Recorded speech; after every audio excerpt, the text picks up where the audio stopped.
چونکہ تھریٹ تو اس وقت بھی تھا، اس وقت نون لیگ کی حکومت تھی وفاق میں بھی اور صوبے میں بھی، اور اس وقت کی حکومت تگڑی حکومت تھی، ایک سیاسی حکومت جس کو کہا جاتا ہے۔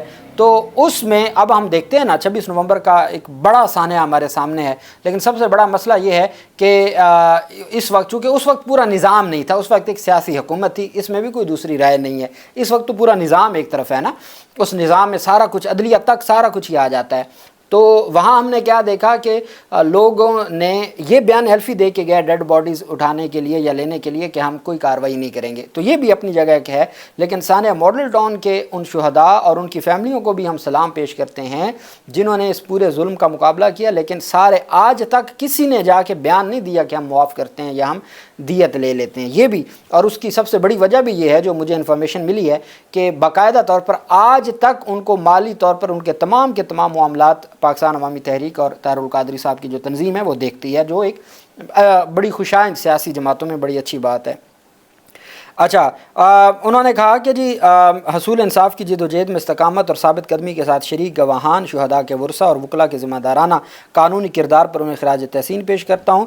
شہید کارکنان فقط کارکنان نہیں تھے، وہ میرے بیٹے اور بیٹیاں تھے، ان کے ساتھ ہونے والے ظلم کے خلاف حصول انصاف کی جد و جہد آخری سانس تک جاری رہے گی۔ اگر دنیا کی عدالتوں سے انصاف نہ ملا تو ایک عدالت قیامت کے روز بھی لگے گی، انشاءاللہ وہاں پر پورا عدل ہوگا۔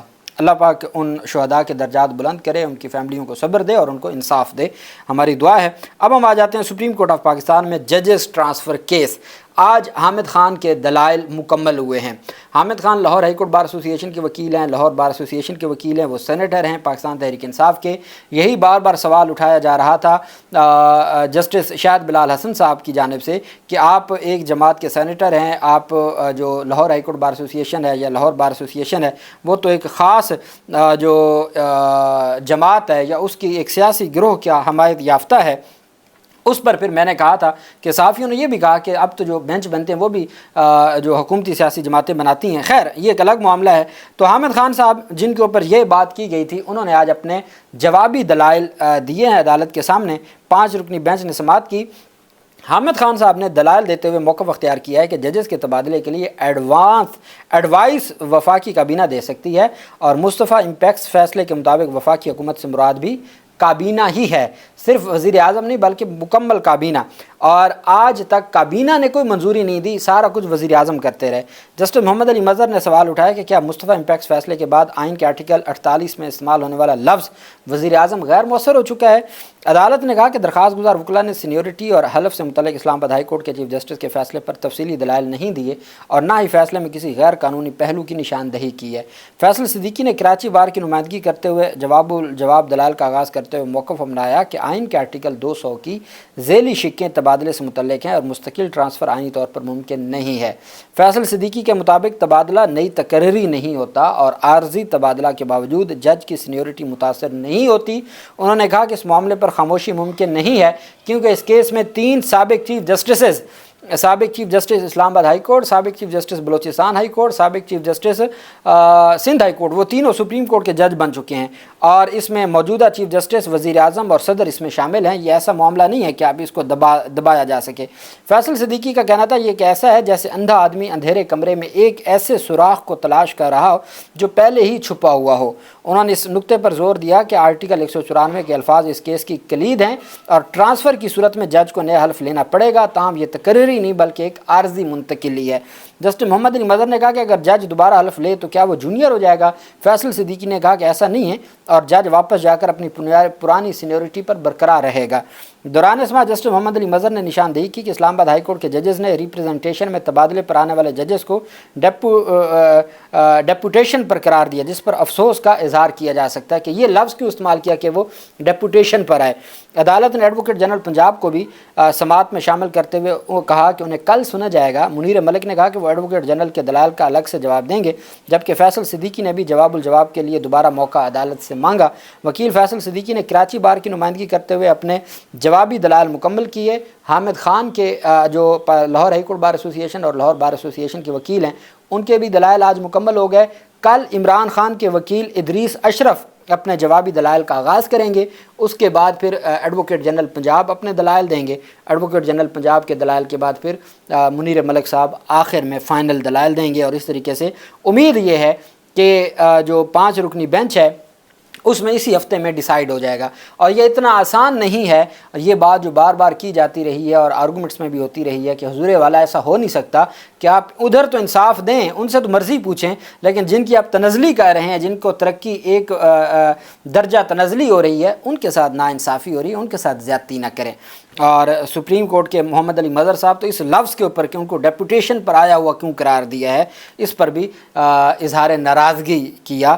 وہاں جو کچھ ان کی چینج کر دی گئی ہیں، ان کے انٹرم آرڈر کو ڈویژن بینچ جونیئر ججز کا بنا کے ختم کر دیا جاتا ہے یا معطل کر دیا جاتا ہے، لیکن یہاں ہم نے دیکھا ہے کہ الفاظ کے اوپر بھی، عمران خان کی درخواست کے اوپر بھی جو الفاظ استعمال کیے گئے، جسٹس شاہد بلال حسن صاحب نے، محمد علی مظہر نے ان کے اوپر اعتراض کیا، اور اب جو ججز کی درخواست ہے اس میں جو الفاظ استعمال کیے گئے اس کے اوپر بھی معزز عدالت کی جانب سے بات کی جا رہی ہے۔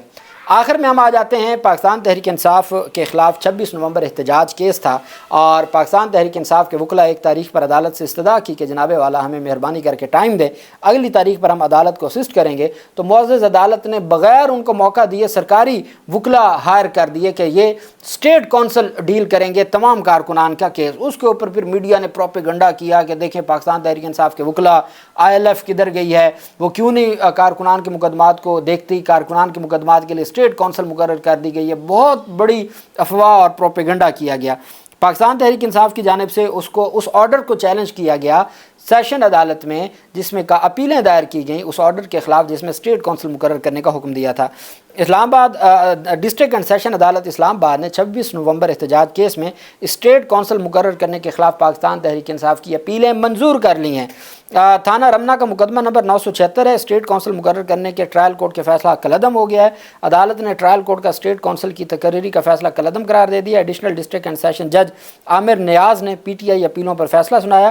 PTI کی جانب سے اسٹیٹ کونسل کی تقرری کے خلاف اپیل دائر کی گئی تھی۔ جوڈیشل مجسٹریٹ احمد شہزاد گوندل نے ملزمان کے وکلاء کی عدم حاضری پر اسٹیٹ کونسل مقرر کیا تھا۔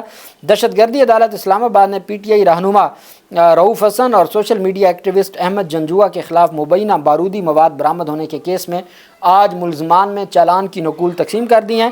دہشت گردی عدالت کے جج ابو الاسناد ذوالقرنین نے کیس پر سماعت کی۔ عدالت نے کیس کی سماعت 28 جولائی تک ملتوی کر دی ہے۔ اگلی سماعت پر ملزمان پر فرد جرم عائد کی جائے گی۔ PTI رہنماؤں کے خلاف تھانہ CTD میں یہ مقدمہ درج ہے۔ وہ ایک جو سوشل میڈیا ورکر کو اٹھایا اور پھر رؤوف حسن کو بھی اٹھا لیا، پھر کہا کہ ان سے بارودی مواد اور پتہ نہیں کیا کچھ برآمد ہوا تھا، اور پھر ضمانتیں بھی ہو گئی تھیں۔ اب اس میں چالان کی نقول تقسیم ہو گئی ہیں، اور اب فرد جرم اگلی تاریخ پر ہوگا۔